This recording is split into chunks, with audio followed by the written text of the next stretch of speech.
Hi friends, ಎಲ್ರಿಗೂ ನಮಸ್ಕಾರ. ನಾನು ಇವತ್ತು ಹೈಡ್ರೋಪೋನಿಕ್ ಮೆಥಡಲ್ಲಿ ಪುದೀನ ಸೊಪ್ಪನ್ನು ಯಾವ ರೀತಿಯಾಗಿ ಬೆಳೆಸೋದು ಅನ್ನೋದನ್ನು ಈ ವಿಡಿಯೋದಲ್ಲಿ ನಾನು ನಿಮಗೆ ತಿಳಿಸ್ಕೊಡ್ತೀನಿ. ಪುದೀನ ಸೊಪ್ಪು ಮನೆಗೆ ತಂದು ಸ್ವಲ್ಪ ದಿನ ಆಗ್ತಿದ್ದಂಗೆ, ಸ್ವಲ್ಪ ದಿನ ಏನು ಬೆಳಗ್ಗೆ ತಂದು ಸಂಜೆ ಹೊತ್ತಿಗೆ ಅದು ಸ್ವಲ್ಪ ಡಲ್ಲಾದಂಗೆ ಆಗೋಗುತ್ತೆ. ತುಂಬ ದಿನ ಇರಲ್ಲ. ಫ್ರಿಜ್ಜಲ್ಲಿ ಇಟ್ಟರೇನು ಕೂಡ ಒಂದು 2-3 ದಿನ ಇಡ್ಬೋದು. ಅದೇ ರೀತಿಯಾಗಿ ನಾವು ಈ ಹೈಡ್ರೋಪೋನಿಕ್ ಮೆಥಡಿಂದ ಇಡೋದ್ರಿಂದ ಗಿಡ ಕೂಡ ತುಂಬ ಫ್ರೆಶ್ ಆಗಿರುತ್ತೆ.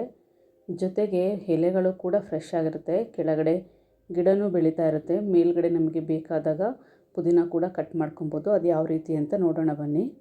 ಫಸ್ಟು ಈ ರೀತಿಯಾಗಿ ಪುದೀನ ಸೊಪ್ಪು ತಂದಾಗ ನಾನು ಕೆಳಗಡೆ ಎಲ್ಲ ಈ ರೀತಿ ಕಟ್ ಮಾಡ್ಕೊತಾ ಇದ್ದೀನಿ. ಈ ರೀತಿ ಕಟ್ ಮಾಡಿಕೊಂಡು ಪ್ರತಿಯೊಂದೊಂದನ್ನು ಒಣಗಿರೋ ಎಲೆಗಳು ಹಾಗೆ ಹಾಳಾಗಿರೋದಂಥದ್ದನ್ನೆಲ್ಲ ನಾನು ಕ್ಲೀನ್ ಮಾಡ್ಕೊತಾ ಇದ್ದೀನಿ. ಈ ರೀತಿ ಕ್ಲೀನ್ ಮಾಡಿಕೊಂಡು ಫ್ರೆಶ್ ಆಗಿರೋದನ್ನು ಅಷ್ಟನ್ನು ಮಾತ್ರ ಬಿಡ್ತೀನಿ. ನಾನು ಡೈಲಿ ಇದನ್ನು ಟೀಗೆ ಅಥವಾ ಅಡುಗೆಗೆ ಬಳಸ್ಬೇಕಾದ್ರೆ ಎಷ್ಟು ಬೇಕು ಅಷ್ಟನ್ನು ನಾವು ಕಟ್ ಮಾಡ್ಕೊಬೋದು. ಒಂದೇ ಸಲ ನಾನು ಎಲ್ಲದನ್ನು ಕಟ್ ಮಾಡ್ತಾಯಿಲ್ಲ. ಹಾಗಾಗಿ ಈ ರೀತಿಯಾಗಿ ಎಲ್ಲ ನಾವು ಕಟ್ ಮಾಡಿಕೊಂಡು ಒಂದು ಯೂಸ್ ಆ್ಯಂಡ್ ಥ್ರೋ ಇರುತ್ತೆ, ಕಂಟೈನರ್ ಇರುತ್ತಲ್ಲ, ಅದ್ರ ಕ್ಯಾಪ್ಗೆ ನಾವು ಹೋಲ್ ಮಾಡ್ಕೋಬೇಕು. ಏನಾದ್ರು ಒಂದು ಬಿಸಿ ಮಾಡಿಬಿಟ್ಟು ಈ ರೀತಿಯಾಗಿ ಹೋಲ್ ಮಾಡಿಬಿಟ್ಟು ಎಲ್ಲ ಹಾಕ್ತಾಯಿದ್ದೀನಿ ಅದರೊಳಗಡೆ. ಈ ರೀತಿ ಹಾಕ್ತೀನಿ ನೋಡಿ. ಅಲ್ಲಿ ಬೇರು ಕೆಳಗಡೆ ಬರಬೇಕು, ಕ್ಲೀನಾಗಿ ಬೇರು ಕಾಣಿಸ್ಬೇಕು. ಆ ರೀತಿಯಾಗಿ ಒಂದೊಂದನ್ನೇ ಚೆನ್ನಾಗಿ ಬಲ್ತಿರೋ ಅಂತಹ ಗಿಡನ ನಾನು ಈ ರೀತಿಯಾಗಿ ಹಾಕ್ಕೊತಾ ಇದ್ದೀನಿ. ಈ ರೀತಿ ಹಾಕ್ಕೊಳ್ಳೋದ್ರಿಂದ ಕೆಳಗಡೆ ಗಿಡ ಬೆಳೀತಾ ಹೋಗುತ್ತೆ. ಮೇಲ್ಗಡೆ ನಮಗೆ ಯಾವಾಗ ಬೇಕೋ ಆವಾಗ ಫ್ರೆಶ್ಶಾಗಿ ಕಟ್ ಮಾಡ್ಕೊಬೋದು. ಮಣ್ಣಲ್ಲಾದರೆ ಬೆಳೆಯೋಕ್ಕೆ ತುಂಬ ಟೈಮ್ ತೊಗೊಳುತ್ತೆ. ಈ ಹೈಡ್ರೋಪೋನಿಕ್ ಮೆಥಡಲ್ಲಿ ಬೆಳೆಯೋದ್ರಿಂದ ಗಿಡ ಕೂಡ ಬೇಗ ಬೆಳೆಯುತ್ತೆ. ಆಮೇಲೆ ಇನ್ನೊಂದು ಅಡ್ವಾಂಟೇಜ್ ಏನು ಅಂತಂದರೆ, ಹೈಡ್ರೋಪೋನಿಕ್ ಮೆಥಡಿಂದ ಗಿಡ ಬೆಳೆಯೋದ್ರಿಂದ ಈ ಹುಳಗಳೆಲ್ಲ ಆದಷ್ಟು ಅವಾಯ್ಡ್ ಆಗುತ್ತೆ, ಯಾವುದು ಬರೋದಿಲ್ಲ ಕೂಡ. ಜೊತೆಗೆ ನಾವು ಯಾವಾಗ ಬೇಕೋ 1-2 ದಿನಕ್ಕೊಂದ್ಸಲಿ 3 ದಿನಕ್ಕೊಂದ್ಸಲಿ ಕೆಳಗಡೆ ನೀರನ್ನ ಚೇಂಜ್ ಮಾಡಿದರೆ ಆಯಿತು. ಈ ರೀತಿಯಾಗಿ ಮಾಡೋದ್ರಿಂದ ಗಿಡ ಕೂಡ ಚೆನ್ನಾಗಿ ಬೆಳೆಯುತ್ತೆ.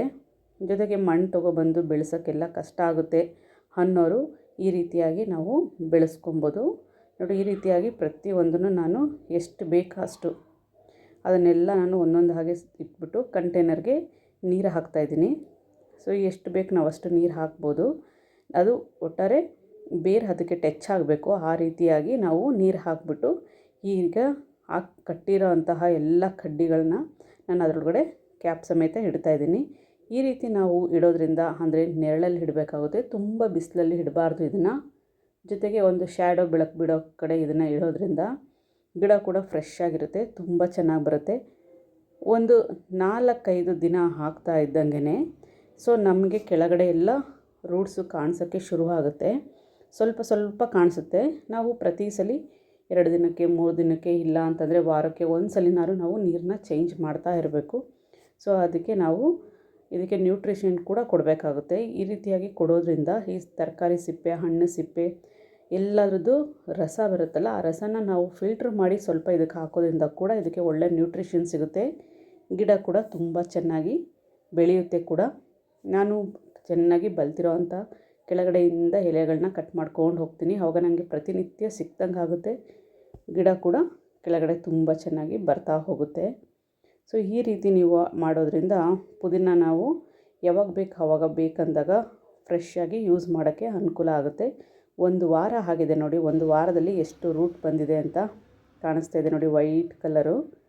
ಇದೆಲ್ಲ ಚೆನ್ನಾಗಿ ಈ ರೀತಿಯಾಗಿ ರೂಟ್ ಬಂದು ಗಿಡ ಮತ್ತೆ ಮೇಲೆ ಫ್ರೆಶ್ಶಾಗಿ ಬೆಳೆಯೋಕ್ಕೆ ಶುರುವಾಗುತ್ತೆ. ಗಲೀಜು ಅಂತಲೂ ಅನಿಸಲ್ಲ, ಮಣ್ಣು ಗಿಣ್ಣು ಅಂತಲೂ ಅನಿಸಲ್ಲ. ಜೊತೆಗೆ ನಾವು ಒಂದು ಡೈನಿಂಗ್ ಟೇಬಲ್ ಮೇಲೆ ಎಲ್ಲಿ ಬೆಳಕು ಬರುತ್ತೆ ಅಲ್ಲಿಟ್ರೂ ಸಾಕು, ಗಿಡ ತುಂಬ ಚೆನ್ನಾಗಿ ಬೆಳೆಯುತ್ತೆ. ಈ ವಿಡಿಯೋ ನಿಮಗೆ ಇಷ್ಟ ಆಯಿತು ಅಂತ ಅಂದ್ಕೊತೀನಿ. ಈ ವಿಡಿಯೋ ನಿಮಗೆ ಇಷ್ಟ ಆದರೆ ಲೈಕ್ ಮಾಡಿ, ಶೇರ್ ಮಾಡಿ, ಸಬ್ಸ್ಕ್ರೈಬ್ ಆಗಿ ಅಂತ ಹೇಳ್ತಾ ಧನ್ಯವಾದಗಳೊಂದಿಗೆ ಮಮತಾ ಪ್ರಮೋದ್ ಶೆಟ್ಟಿ. Thank you.